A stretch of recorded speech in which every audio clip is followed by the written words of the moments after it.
ইঁদুর দেখে মামদো তপু বললে, তেরে হেঁটে ফুল বুকিয়া বড়ই খুশি হলেন ধরে দেখে। আজকে আমার কাজ কিছু নেই, সবাই আছে মেলা। আই না খেলি দুজনাতে মহতমা খেলা। তুই ভাবি তোর নামেতে করব নারী শুধু।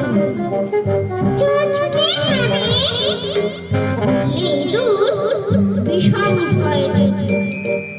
কোথায় আপনি?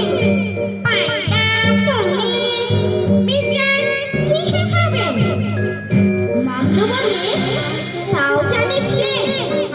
শোন, বলে দিই তবে, আমি হব উকিল হাকিম, আমি হব চুরি।